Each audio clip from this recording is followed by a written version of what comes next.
Alright, hello guys. So I wanted to talk about this a little bit since I think it's important. Anyways, let's talk about what Nikita posted recently. He posted Escape from Tarkov has gone gold. The final version is complete. Production is finished and the final countdown to release has begun. So basically he's talking about Tarkov is ready for 1.0 and he's gonna drop it, which is good.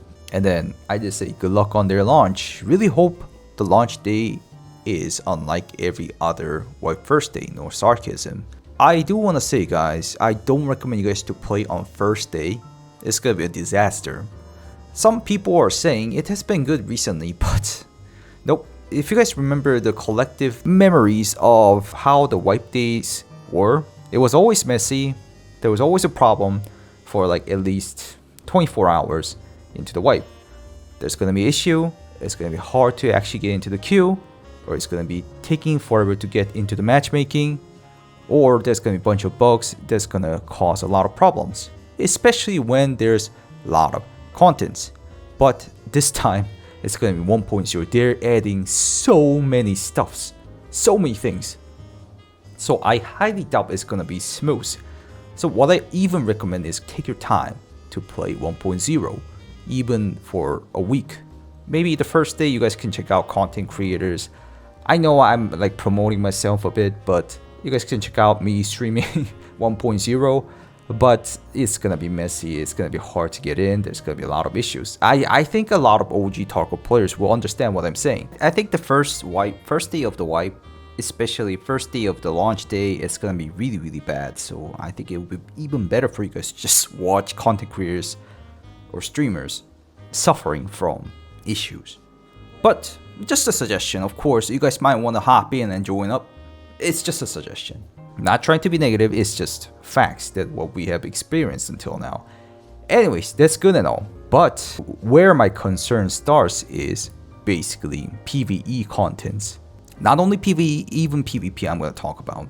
So what happened on PvE until now was delayed contents for anything.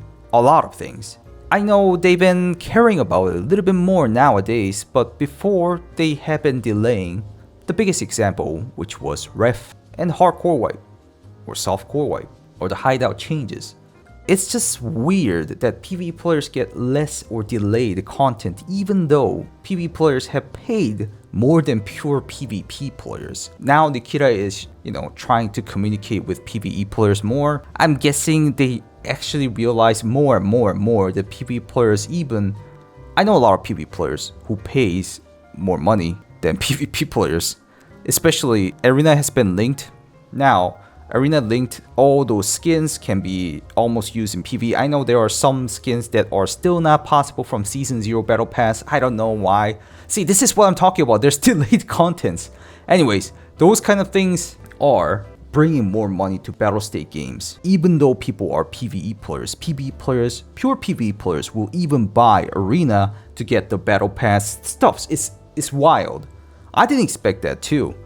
And Nikita, I think this is what their thought process was. Nikita dropped the Battle Pass 1 and then saw Arena players not really buying that much of, Battle Pass. But the PvE players who actually, surprisingly, I bet, I know a lot of people are gonna say, oh, it's a dead player. They're battle dads. I saw those kind of words too. People with job are buying more stuff related to Arena Battle Pass because you need to pay money for it from PvE players.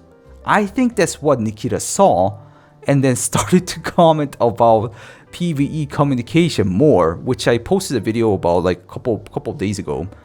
Anyways, that part is just my guess. My bad. I just wanted to spit it out because it was like stuck in my head. Wanted to like speak it out. Anyways, what I'm trying to say here is the PvE players get less or delayed content, and I'm worried about 1.0 is gonna happen like that.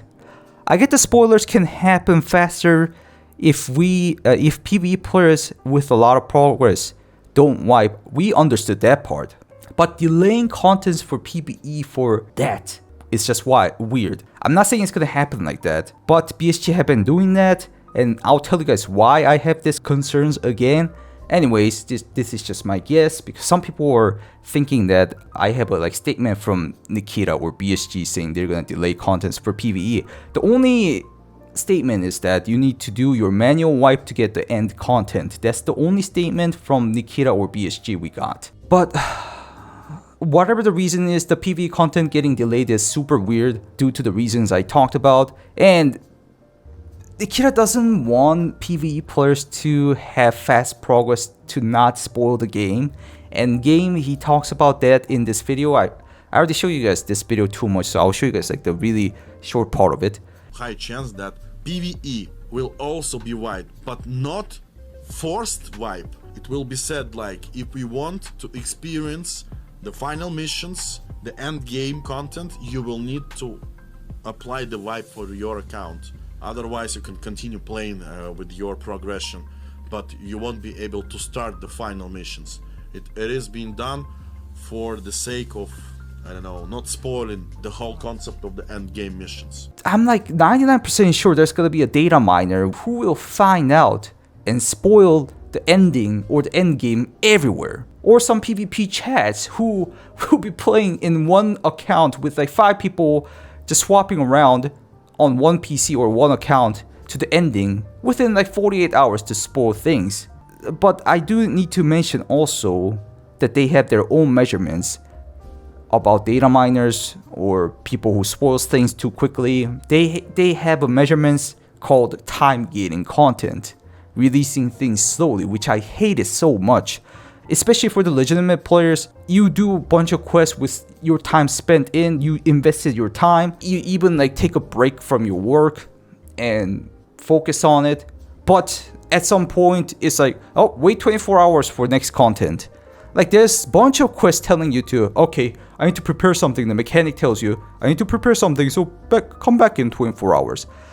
It's just stupid for the legitimate players. I don't know, it could give you some breathing moments, I get that, but I personally think it's stupid.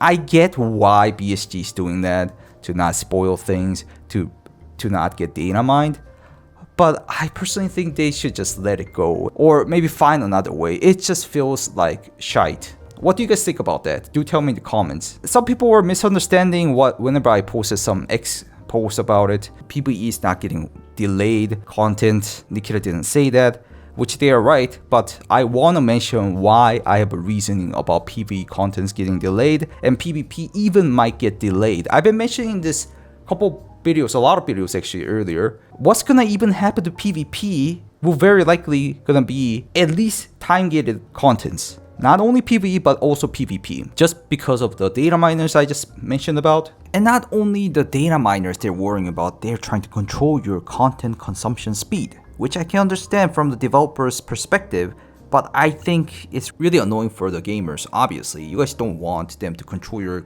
content consumption. They need to add more content to extend the content consumption speed.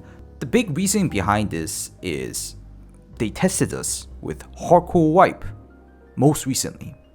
I'm 90% sure they were testing on our content consumption with hardcore wipe. This applies to not only PvE players but also to the PvP players. Hardcore wipe showed us time-gated traders. Do you guys remember that? We couldn't level up the traders to 2, 3, 4 until so much of time has passed with the label of hardcore. Maybe some people liked it because it gives you a bit more balanced fights in between, but the sweats didn't like it, like me maybe, to trying to get to the lot of progression as much as possible. It's just inevitable for these kind of games. You get advantages for progressing faster, and people feel happy about the progression, or people feel happy about dropping people who has further progression with less gear. It's just the nature of this game. But what they've been doing in hardcore wipe was time gating traders, time gating quests, time gating contents. They even locked the maps. Nikita even himself talked about that the map is gonna get locked and slowly gonna release. So they tested that on hardcore wipe. I mean, it's understandable because there's gonna be a whole storyline of Tarkov 1.0 that you escape from Tarkov. Rather than just going every map, whatever you want, you're gonna have to start from ground zero and then slowly walk up to the labs or Streets of Tarkov or Shoreline or Lighthouse or whatever it is, it's gonna be locked, time gated at the start, but as you progress on, the map will open. I get the point, but it's also a method of controlling the content consumption. And I'm still thinking that was the test for 1.0 release. So my guess is they're gonna release 1.0, but you won't be getting the endgame content in the game data files or in server wise for like a month or a couple of months or 3 months or whatever even. You'll be doing some quest line saying, oh, I will give you the plans to escape from Tarkov for a month. Maybe that's gonna be the quest. And we're preparing for the escape from Tarkov for a month. And then we might escape from Tarkov for another month. Oh, now finally I'll let you guys escape from Tarkov quest the last month, the 4th month. It could even happen like that, or the traders will just not level up for a month or the next month or the very second month, 3rd month. Anyways, you guys get the point. So what I mentioned are based on the experience from BSG and Tarkov. And I'm guessing if you buy 1.0, but things will get delayed and time-gated content. I don't know if that sounds great. Like, I don't really play much games rather than Tarkov. Tarkov is the game I only played 8k hours. Rather than that, I don't have more than 1k hours most of the games. Maybe some RPG games I played before. Lost Ark, whatever it dropped. But anyways, guys, does any games do this? I think it's pretty stupid. The time-gated stuffs or the delayed stuff for PvE especially. I hate it so much. I get the reason, but it's still stupid. Even the reason exists there. Because it's just gaming culture nature. It just happens. I kind of ranted out here. Anyways, guys, what do you guys think about this situation? Do you guys think it will be delayed for PvE players? Or time-gated for PvE and PvP players? All of them? Do you guys think this is an issue or is a good way of controlling the content consumption speed? What do you guys think? Do tell me in the comments. If you guys like these kind of contents, please leave a like. And also, if you want to check me out on live stream, check out Twitch and YouTube and Kickstream, which I've been playing a lot of Escape from Tarkov and our creators recently. I am becoming more of a variety streamer. Definitely 1.0 Tarkov, I'm gonna check it out. But yes, there's a lot of games we can play. Tarkov, I've been playing too much. I need to do more, expand more. Do check me out on live stream. And I'll see you in the next video. Thank you guys. Goodbye. Bye-bye.